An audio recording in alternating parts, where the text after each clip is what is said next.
Hello everyone, welcome to another video of ours. If you've been watching us, following our journey, thank you.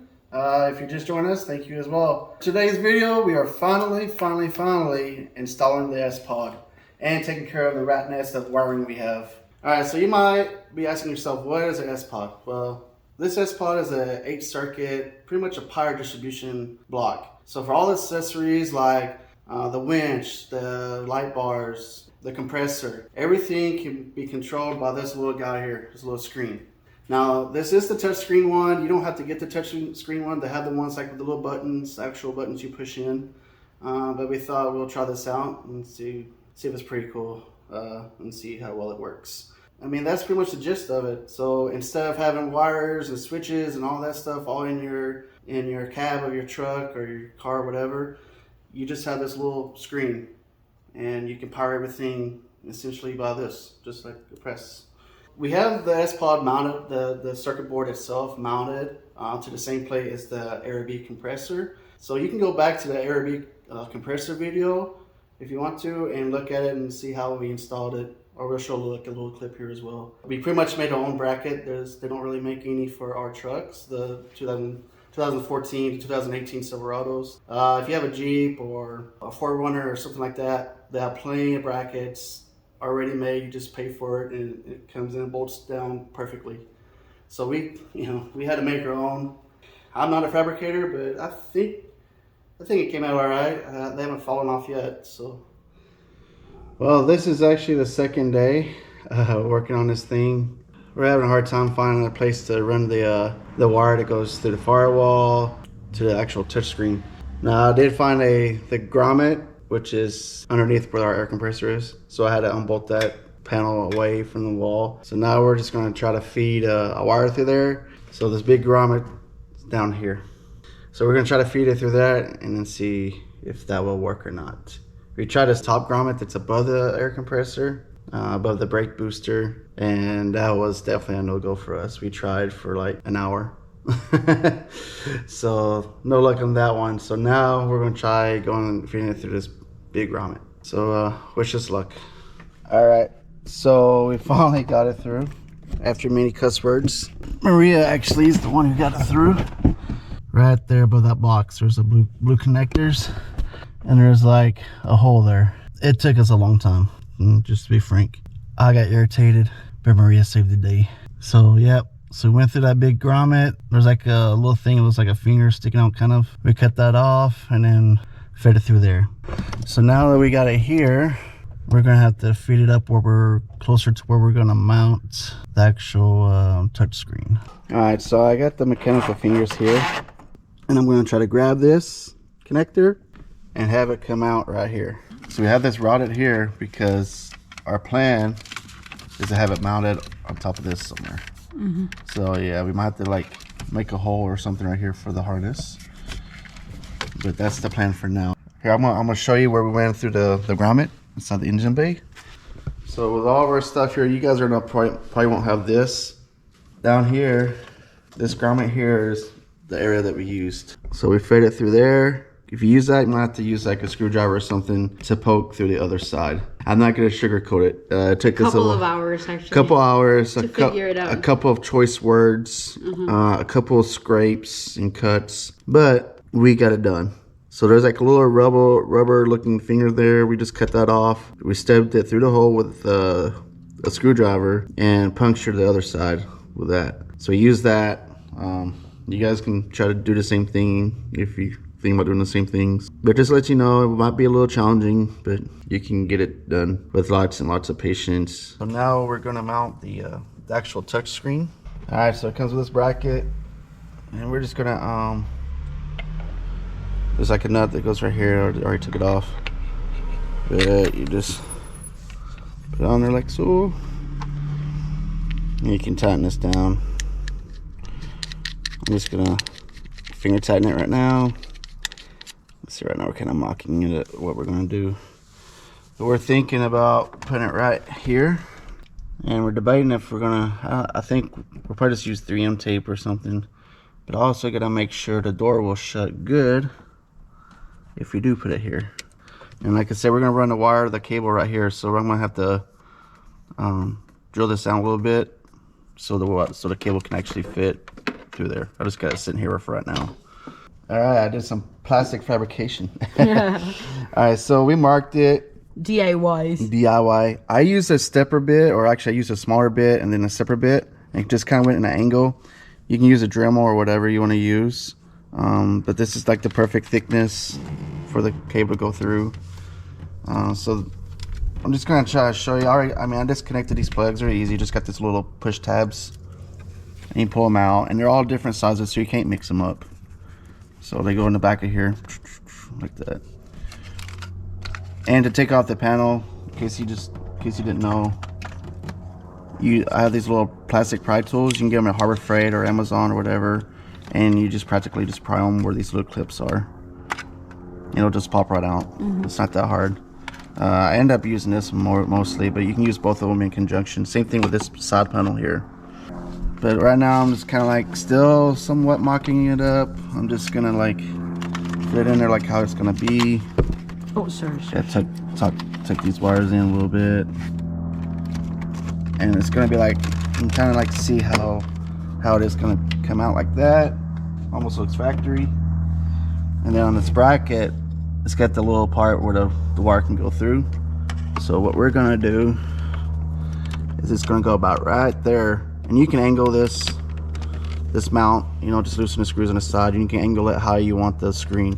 So even if it's not straight, it doesn't matter. You can still adjust the screws and then get the screen as straight as you want it. But since this panel right here is kind of like in an angle, we're gonna have it kind of like in an angle. We're gonna install it. We mentioned we're going to use 3M tape, but I think I'm actually just going to screw it in there. There's four slots where you can put the screws in. Actually, some more slots if you want, but we're going to use the screws that is provided, and then just screw it in this panel. It'd be more sturdy anyways, especially when you're off-roading. I mean, we've already drilled through the panel anyways, so what's another 4 holes or so? Get the holes lined up.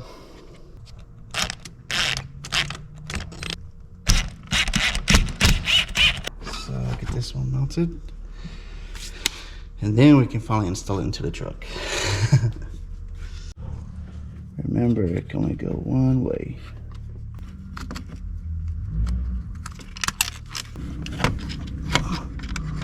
And click. And you, my friend, will go over here. And then the stuck things gotta line up.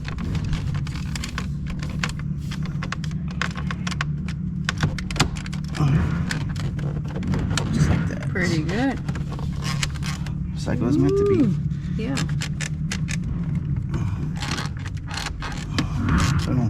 And of course, this ain't gonna be like this. I just have it down so it's gonna be easier to mess with. And once we actually hook it up, we'll go underneath the dash and then pull out the slack. All right, so you get the little block washer there. Oh yeah. Pretty cool. So I'm gonna fit this back through here so I can mess with it. Plugs into the back. It's like a old phone cord if people are old enough to remember phones. The old phones. So you just click it in there. It's supposed to click, but we broke the little tab, so we might have to tape it on there just so it won't come out. But that's about how it's gonna be. And then we're gonna pull the slack from underneath the dash, tighten these screws up, which actually I can probably tighten up a little bit now, so they're not so it's not like messing around. All right, so we got it mounted, nice and sturdy. I'm just gonna put this little fuse panel cover on. If you didn't know, you got a spot for extra fuses and a little thing to pull them out. But and it's got the listing of where the fuses are. But yeah, and this pops off just like how this one did. You just use the little plastic pry tools, and kind of like you see these little clips. You line up with the holes like so. And so one time you get to hit your car. It's right. Alright, so now we're gonna double check everything underneath the hood start the truck and make sure there's plenty of voltage, because this thing will not actually work unless there's a certain amount of voltage. It has like a fail-safe system. Alright, so this is the harness or the cable that goes to the touch screen that we just installed. Pretty much that, and then you got the power, and then you got the negative. And right here is where we feed like all the extra stuff underneath. Got hooked up to our auxiliary battery. Everything's zip tied nice and neatly. We try to clean it up as much as we could. There's so much water, which is my arch nemesis. But yeah, I guess we're ready to start this puppy up and see if she wants to work. Alright, so I thought we would have to wait. Sorry if the engine's kind of loud, but I thought we were gonna have to wait a little bit for the auxiliary battery to charge because it's been sitting for a while. I kind of did like a ghetto jumper from the main battery to that, so it's got a straight connection. So we got enough voltage to show what it is. It shows how much voltage you have. 14.1 volts. Tells you the temperature. Whether that's correct or not, I don't know. And it has all 8 switches. And you have on-road and then off-road. That was the air compressor. So we're gonna have to label these. Switch 1 is air compressor. We'll set up switch 1. Oh, there we go, air comp. And then switch 2. Yeah, so you can just program which switch you want. Right now we only have 3 switches hooked up. The winch lights is the light bar and the 2 cubes. The grill light bar is the behind the grill light bar. And then the air compressor is our Aerobee dual compressor.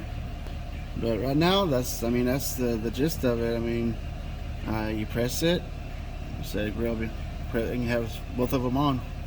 So that's all our lights in the front.